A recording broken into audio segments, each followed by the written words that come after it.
Hi, everyone. This is a new episode of the Saito Social. It's me, Richard, and David. David.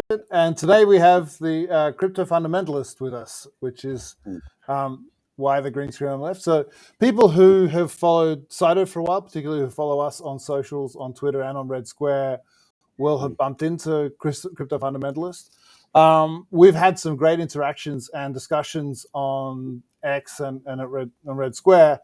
And that made me think, why don't we have a slightly longer form chat with Crypto Fundamentalist, find out what it's all about, who they are, and kind of what got them doing what they're doing. Because those conversations have been really interesting. We thought we'd sort of share them a bit further and help amplify the voice. So you're like, let's dox the guy. Let's bring him on to the video chat. I was trying, but he's outsmarted me again. Well, I truly appreciate the invite. It's a pleasure to be here and talk with you guys. Cool. And I'm very open to any question you guys have. Well, I think the best place to start maybe is, what is Crypto Fundamentalist? So Crypto Fundamentalist, first of all, it's a collective voice.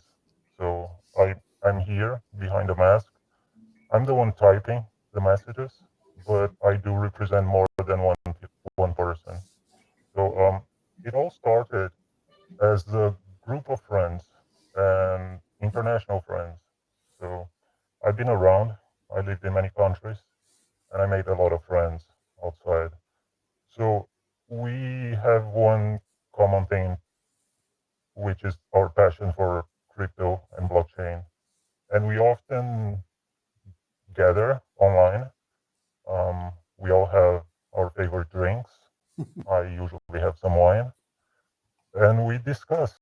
We talk about crypto. We talk about future. We talk about how blockchain can make the world better. And that's what brought us together. And that's what motivated us to move forward with it. We all have different projects. Some of us are developing projects related to crypto, blockchain.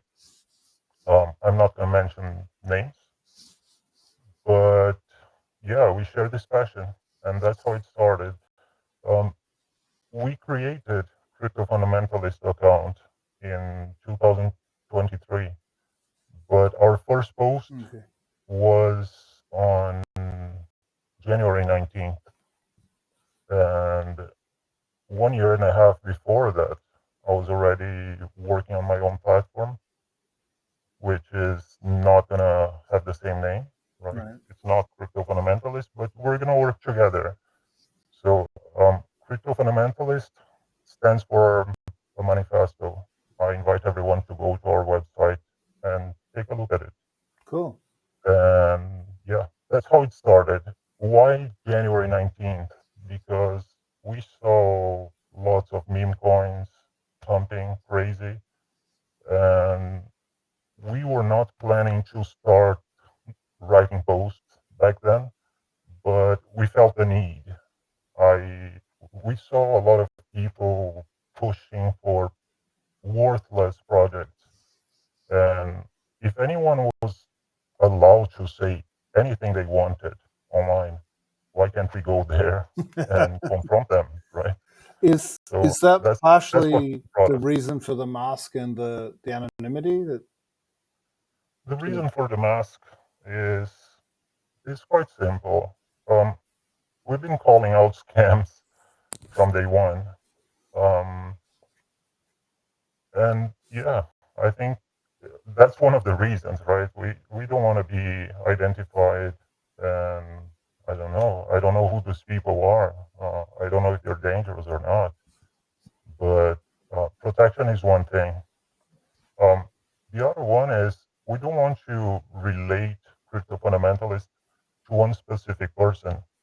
It's a collective voice. Being behind a mask or not, I think what matters is the message that we're trying to share. And that does not depend on one specific person. So, Well, I think it kind of ties into a lot of stuff that's happening at the moment. Like the Australian government at the moment is moving towards more and more real name verification for online participation and stuff. And the arguments are always stuff around, oh, well, we don't want bad actors, da da da da da. And it's like, I mean, funnily, it reminds me of mainland China where I've lived. It's to protect people, and it's always put in this positive tone of helping, etc.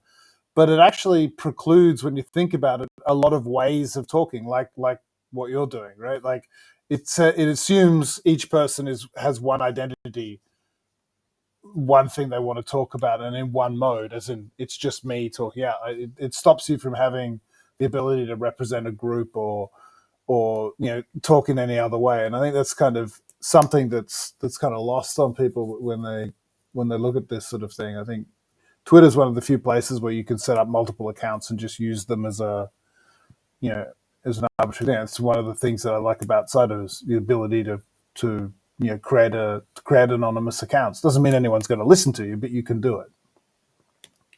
Yes, and we took our opportunity and decided to start doing what we're doing, and we have no plans to stop.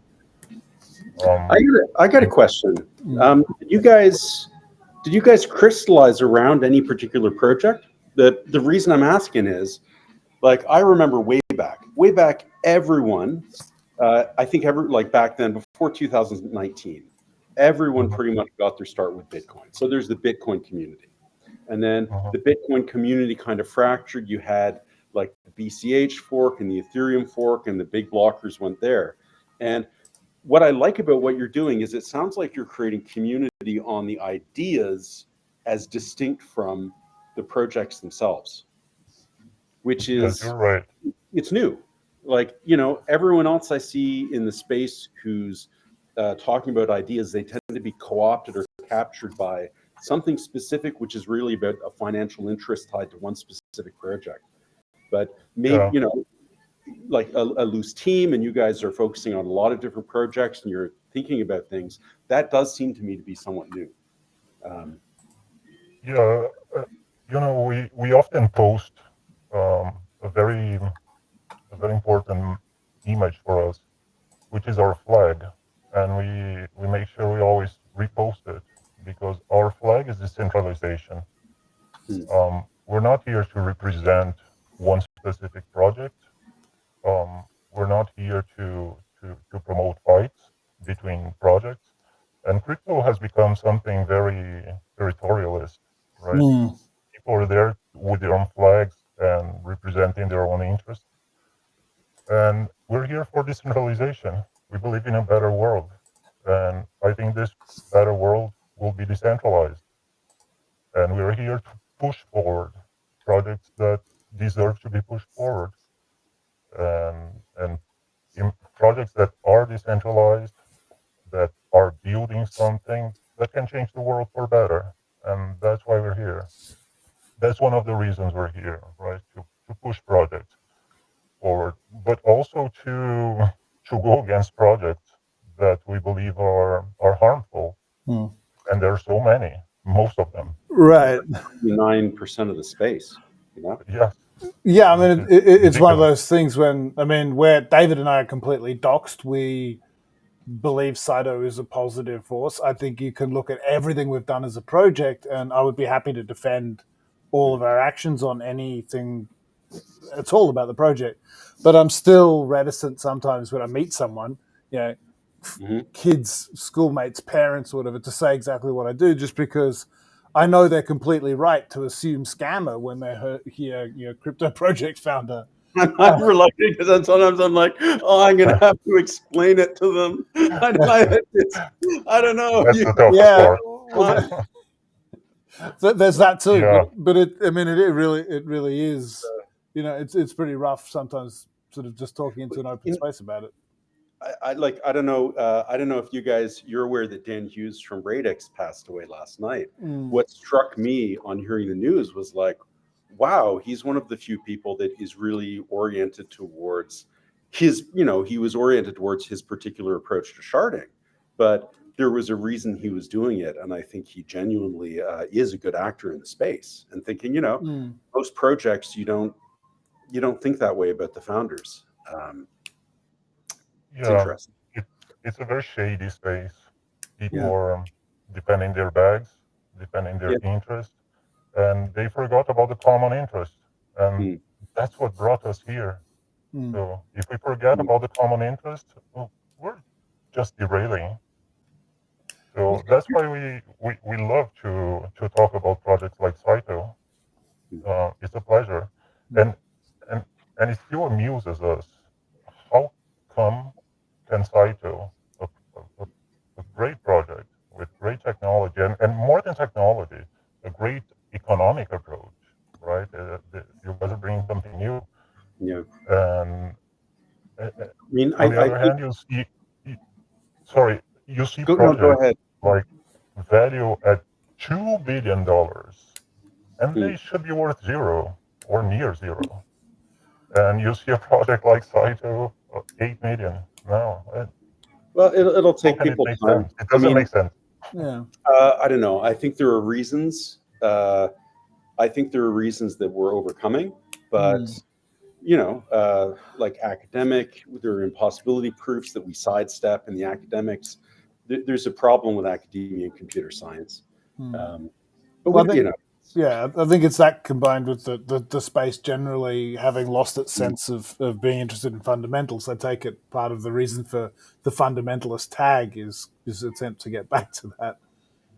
Well, it's interesting. It's a non-academic kind of fundamentalism, because the fundamentalism I see in academia is primarily based maybe on a kind of classism. It's like computer science is going back to the 1980s. They're going back to Leslie Lamport. They're going back to these permission structures that they have. And so, okay, well, we're the experts on validators and voting quorums and that. And that's true. However, blockchain is permissionless mechanisms where we move past that. That's out of their realm of expertise. And I think maybe part of their reaction is because of the scamminess of the space. And so it's kind of like, well, if we're in the academic space that we understand, we can be the good guys who are bringing like legitimacy to the space, whereas what they really should be doing is asking more questions, like what's new and how does it affect what we really do believe. Cool. You're completely right. So I have a question, if you don't mind. So, back in the day, I went to grad school, did economics. I'm kind of a Keynesian. I think Keynes would love blockchain. The Bitcoin people were more right than I was expecting them to be. And the world is more dystopian than I imagined it could be. It's kind of like we were all seeing a soft slide. And this is going back to like the Iraq War. And we're like, it's getting worse. I don't think anyone in my generation would look at the world today and think it could get as bad as it's gotten. For you guys talking about fundamentalism, you're talking about decentralization. Where are you on this? I mean, okay, that's my background, and I'm not going to talk on behalf of everybody involved with Crypto Fundamentalist, but I don't come from a tech background. Okay, although I started coding as a kid, it's not my background. I studied business. I specialized in finance. I worked for different venture capital funds in different countries. I worked as a CFO for a multinational company. And what brought me here, I think, was the knowledge that I have about economics and and everything I studied about technology also and decentralization. And I think once you acquire all this kind of complementary knowledge, and you understand the power of decentralization to reshape global society, it was like a magnet to me. So I decided to stop doing everything else. I just got an offer a few months ago to go back to venture capital and play a senior role in the fund. And I'm like, man, I don't want. just want to do what I want to do in life now. So that's it. Crypto Fundamentalist, the platform that I'm coding. I coded myself, maybe 90% of it, and manage my crypto portfolio. That's it. That's a new life. Yeah, you've mentioned the platform a couple of times. What is actually what's its purpose? What does it do? Okay, so I think we're talking a little bit about fundamental aspects of crypto and blockchain, and it's something very much overlooked. Um, you look at crypto today, 15 plus million tokens, uh, a notion of information out there, and most of it is just noise, right? So we felt there was a need in the space for a platform that filters it a little bit and offers quality information, curated information, but not about everything, just about what matters. And that's how it started. I think if we want to really help the space to evolve, we felt information was the real issue to tackle first. So that's why we chose to build this platform, focus on information. It's a modular platform. Um, we're gonna start very humble, so don't create much expectation. But yeah, it's gonna be a humble start. Um, we our MVP contemplates 5 modules. We're gonna start with only one, because we want to do it right. It's not just about having the modules, but it's about having data depth. And we are almost ready to launch the first one.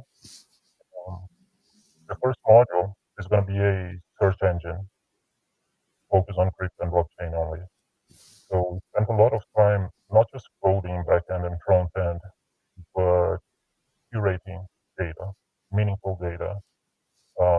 We integrated different LLMs. We have several data pipelines, and that's what we want. We want to provide data, reliable data.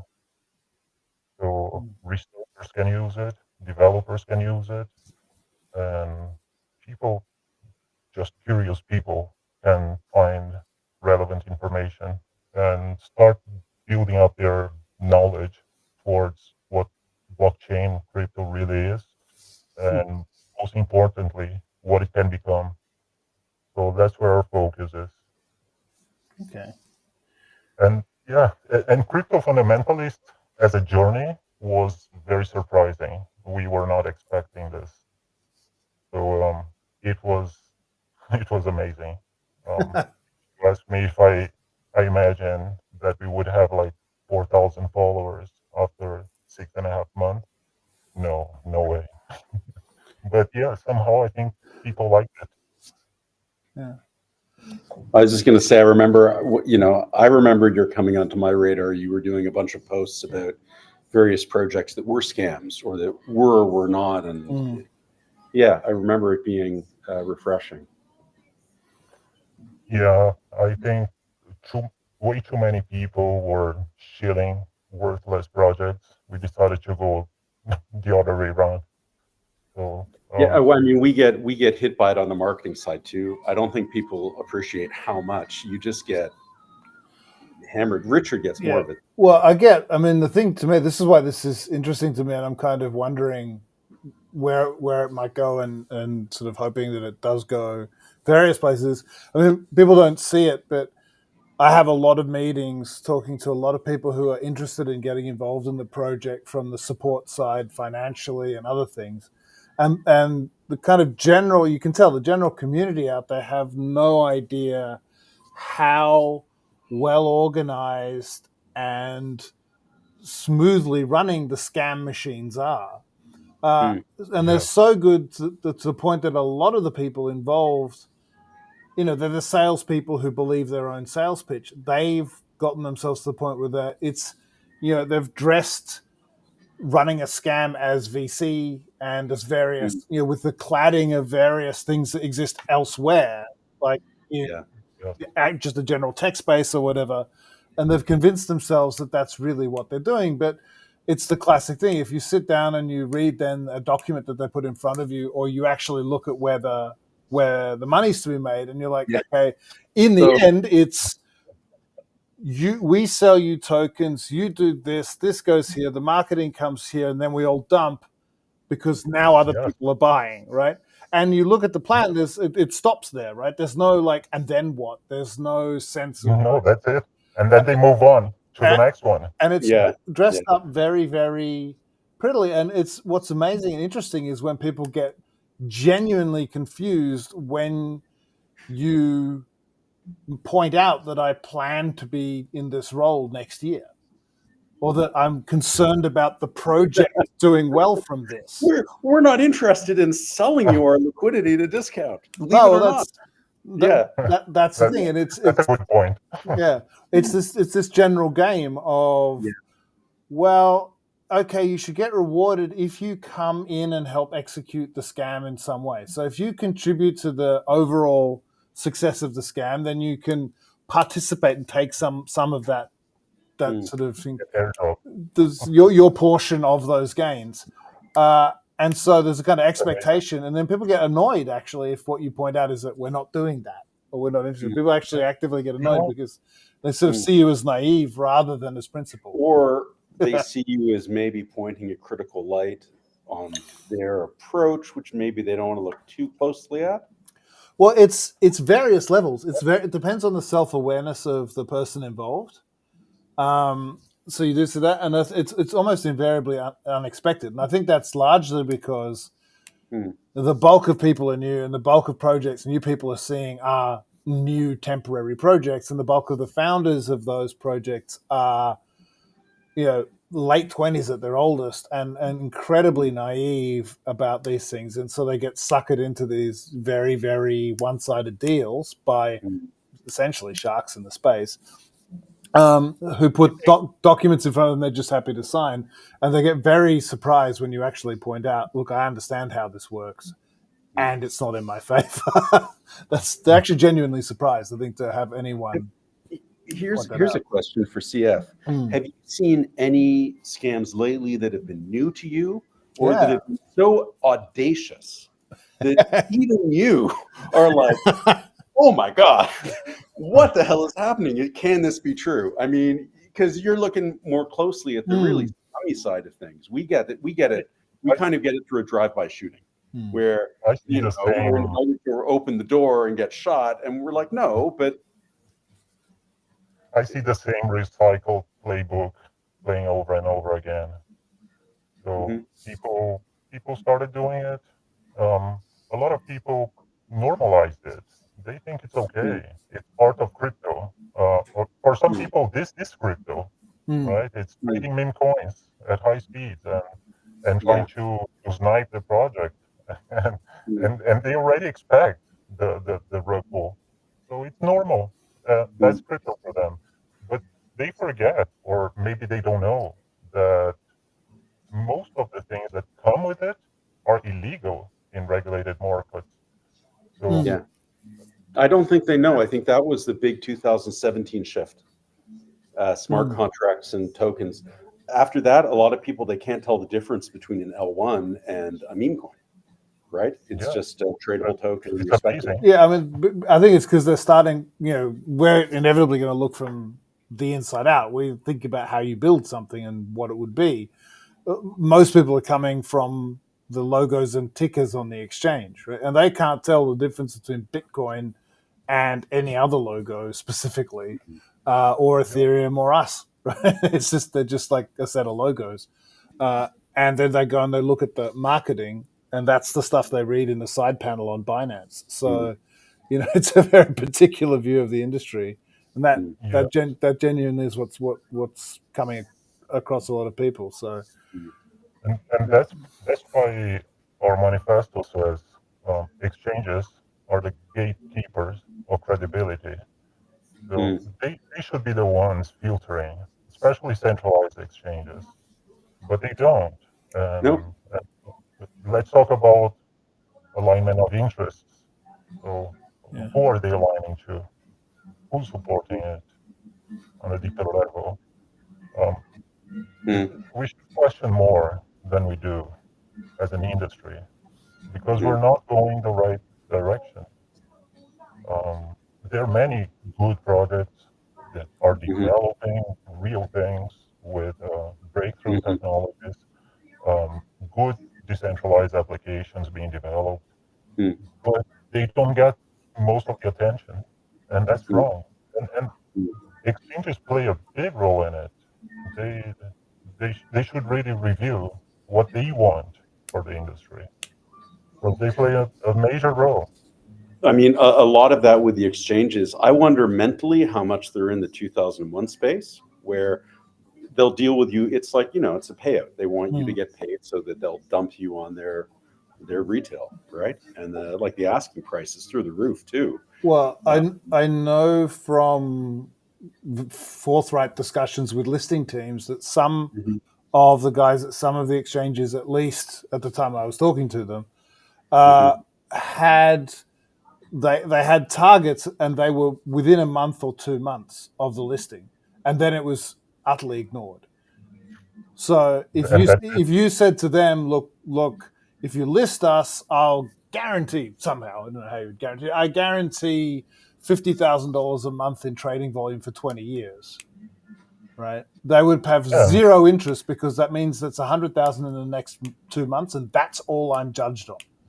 Right? So that's all the exchanges care about. Right. So they're making fees. Right. They were much more interested in like the next 6 weeks after a listing, and then zero interest after that. None of their business model is built on the long tail or anything. At least the sort of the structure of how the listing teams were supposed to generate revenue for the exchange. Yeah, and that's something we need to change. Well, I think if you look when I say we, it's really crypto as a community. We have to change. We have to change our mindset. We have to unite our voices and try to reclaim the space. Try to change what has to be changed. But very few people are doing this. Well, that's really came here. It's interesting because I'm not a big one for self-censorship, and I certainly think David isn't. But one of the places I'm cautious is calling out scams and things that I see that I know are not how they should be. And I think partially just because, if you're the face of a project, at least to some extent, then you don't want to come across as whinging or complaining about stuff, right? So very conscious of looking like I'm saying, oh, it's all scams, it's not fair, and we're not fighting in a fair fight. And that never would come across well. And so you kind of hold yourself back, where sometimes I'm looking at things just thinking, yeah, this is absolutely ridiculous. Why is hat with coat or whatever it is somehow trading, like you say, at half a $500 million market cap when it was $2 billion. That I just posted yesterday. I don't know if I should mention names here, but there is a probably not. Probably not. Okay, so just mention Ixnay on the Russian mob name. There's a $2 billion. $2 billion. That's a lot for a project that's worth nothing. Like meme coin projects, they love to say that the value relies on the community, and that's not true. I mean, communities are very important, right? But you need more than communities. To justify, from an economic point of view, the value of a token. Yeah, I mean, I think I could tell the difference partially because I don't think I would get through without the Saito community. Like, it's a lot of hard work doing Saito. I enjoy it, but there's times when it's a bit overwhelming, and being able to look at the community, the discussions they have, the faith they have in what we're doing, etc., is important. That to me is a key.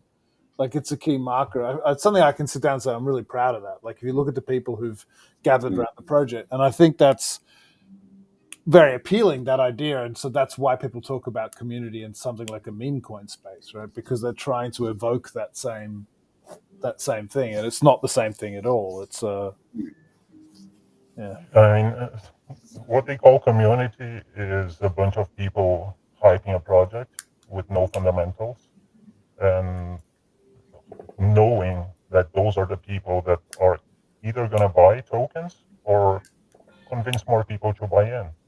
And that's what they call community. I call it Ponzi scheme. Well, it also creates patterns of behavior. Like I notice it with us because people will put pressure on us or they'll just expect us to behave in this way. And it's like, well, why aren't you doing this? And it's like, well, that's actually not in the best interest. But it's part of the culture of how you are, what you're supposed to do as a project or what you're supposed to be doing, developing a network that's, you know, economically self-sufficient. So, but you know, these aren't necessarily bad actors. They're just people who, well, this is what crypto is, and this is what I've signed up for, and this is what I want to be pumping or hyping. So, you know, even the way people expect you to present things. So, yeah, it's a double-edged sword. I'm not sure. I think, I mean, for I me, get it. I get it from most yeah. of people that don't understand how values form. Yeah. Um, For me, the most valuable thing is when people actually do engage with the underlying ideas, because you see that and you're like, okay, wherever that goes, it's going in the right direction. You know, and I think for me, it's actually the biggest point of frustration with Saito is trying to talk in a space that's dominated by this pump and dump mentality. And, you know, like the last Ethereum conference, I was walking in Denver through the exhibit hall, and 90% of the stands are like, we'll get the money into your bank account faster than the guy in the booth next to us. And it's like, that's the sales pitch. The sales pitch is, we know it's a pump, it's going to end, we're going to help you exit quickly. And it's like, okay, yeah, we'll see how this and works. everybody thinks it's okay. Yeah, It's normal. yeah, That's what crypto has become, yeah. Well, and I hope we can do our small part to change it. yeah, I was having a conversation with a supporter earlier today where I think we were kind of talking about this idea of, I think who are these communities? Who are the people who are buying meme coins, etc.? And I think there's really to David's point about them not being necessarily, you know, it's not like they're bad people saying. I think for a lot of people, pump fun represents a more viable financial future than the economy they're looking at from their early 20s. Like the kind of traditional path of get a job, get into the property market, all of those things feel like they're so shut off that actually pump fun looks like a more reasonable. Yeah, it's not a bunch of people behaving irrationally. It's a bunch of people responding to the world they find themselves in, and I find that. I mean that I think makes it even more incumbent on people to call this stuff out. But I can see, interestingly, why people get into that space, and it's that's what's being preyed on. People want to make quick money, right? Most of people, and yeah, if you look at meme coin in a very short term, within a very short life cycle, most of them have. Yeah, if they enter at the right time and they exit at the right time, they can make 2, 3, 4, 5, 10x. It's possible. It's just unlikely. and and at the end, they already expect the rug pull, and that's wrong. That's the wrong mentality. I mean, You know, if you it's want interesting if you because want it's also, to gamble, a casino has better chances, better odds. I was going to say it's interesting because that's both like better and worse traditionally than the core cryptos like BTC and ETH, you know? Like I remember people sitting around like the walk from 100 to 300 with Bitcoin. It took quite some time, right? That was like the 2013 bubble to 2016, 17. Yeah, on the way down, there was a long period in there where that sort of that 2013 pump left the Bitcoin community feeling like there might be an infinite future, but it was 2 or 3 years before you saw anything like those prices again. So some people saw it as a long buying opportunity, and good on them. But it was it's interesting because until 15 there was nothing else either. I think, there was Namecoin and Litecoin. Yeah, there are a like couple. a few, Yeah, but it was there were a few. you actually had to clone Bitcoin give up on the C++. When was Dogecoin? I remember we were in quiz at Tim's. Mentioned that. Yeah, I had a bunch of those. Yes. Go ahead. Can I interview you guys? When was the first time you guys got in touch with crypto, with Bitcoin, probably? It was when it was 8. I bought it to play around with it and experiment with it. I was interested in building an app. Because like I think you hear about it. It's the software stuff. You hear about it, you're like, okay, well that's a scam. And then 6 months later, you hear about it again. You're like, well, maybe not. And so just got my hands on some to play around with it. And I was interested in programming. And I think that partly the Bitcoin culture changed when they got rid of op return and they limited it, because the kind of use case that I was experimenting with was, can you encode information in the transaction, use it as a secure distribution network? Sadly, those Bitcoin ended up in a laptop that was lost. Oh my God! Big thing. So But yeah, I mean, I think for me it was similar. I first heard about Bitcoin. I went and checked some dates actually, because I wasn't sure exactly where I would have been first. But I first heard about Bitcoin on Linux podcasts, and so my introduction was Linux heads talking about mining Bitcoin. Very much with the sort of sense of you should do this to contribute to an open project, right? By doing that, you're kind of participating in creating this network.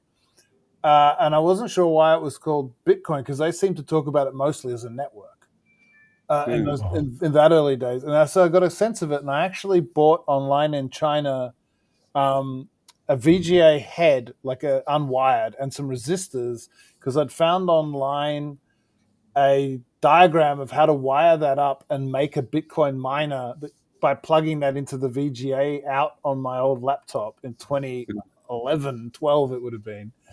I still have that bag somewhere. And then I was going to do that one weekend, but I had work to do. And I was like, I'm going to not mess around with this Bitcoin nonsense. I'm going to be a reasonable person and do this work I have to do.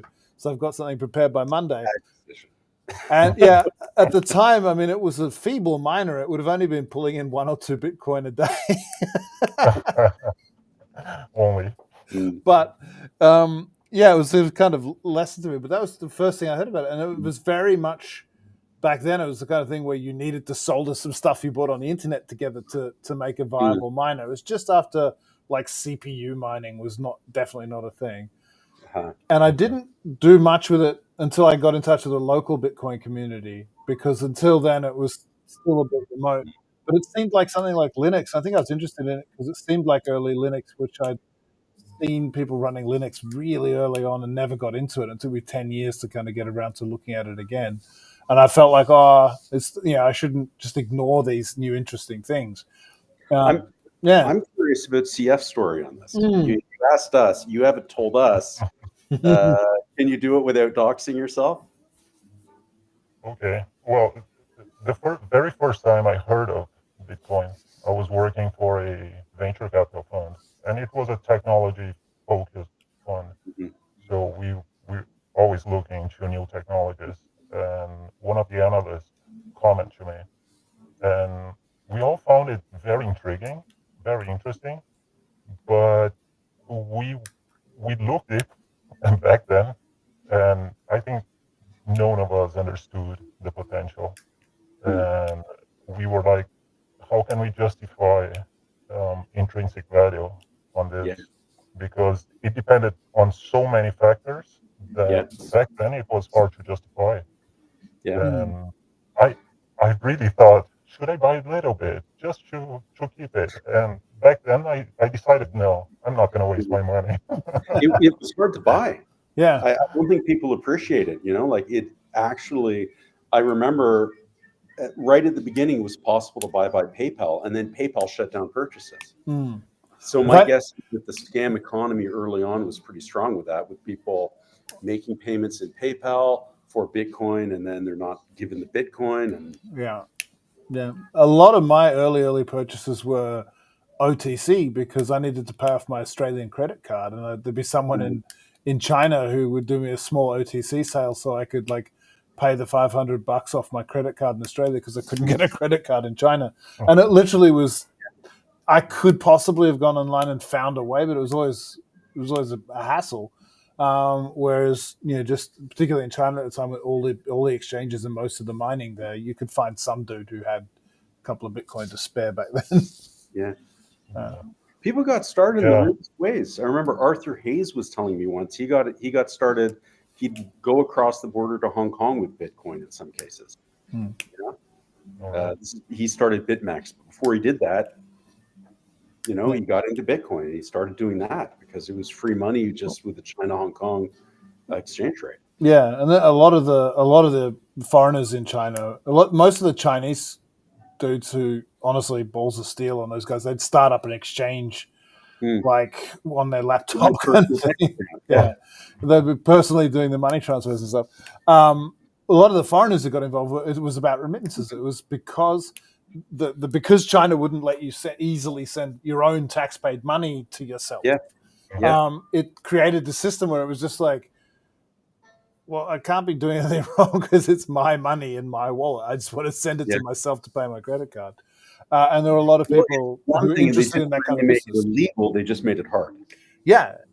I could have gone and spent 6 hours in the bank and filled in all the paperwork. Yeah. And it was just like, I don't want to do that every time I want to pay off my credit card. Yeah.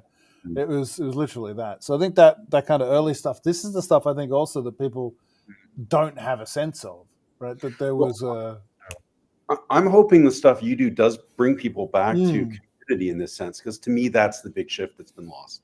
Like the early days, I think I knew Richard from back then, and you'd go to a small Bitcoin meetup and you've got this exploding tech that's really interesting, but it's also rooted in small groups of people who are committed for various reasons to making it happen.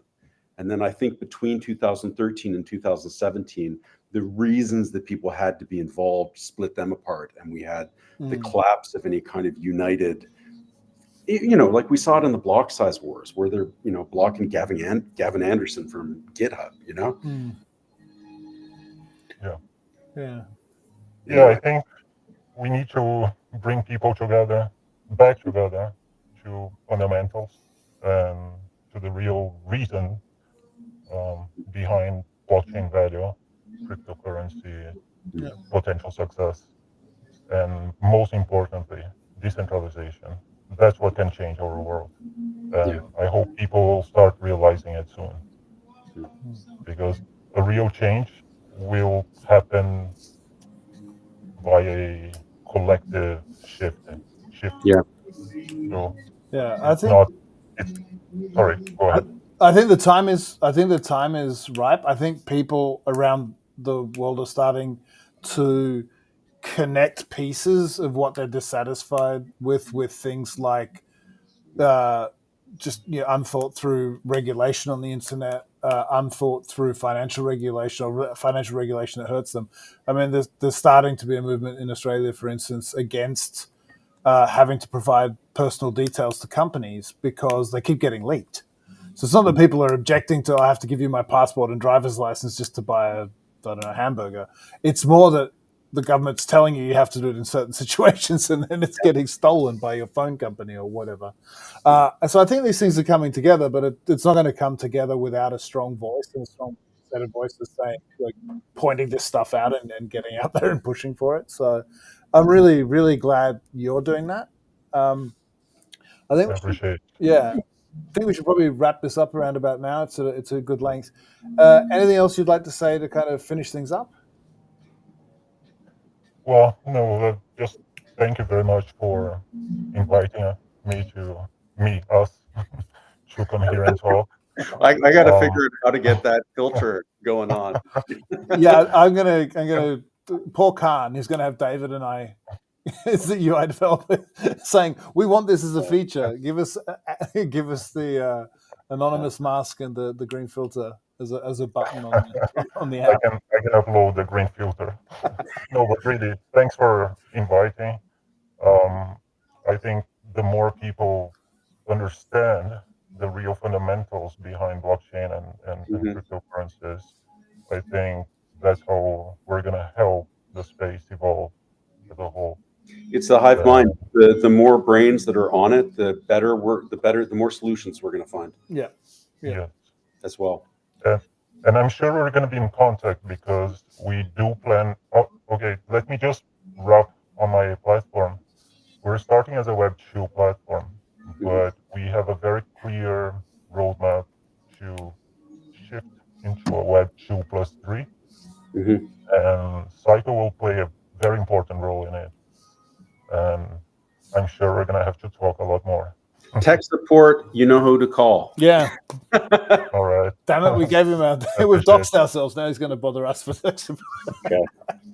Well, Okay. excellent having you on board. Thank you. And we'll see It was you my pleasure. on the socials. Yeah, we're going to be around. Thank you.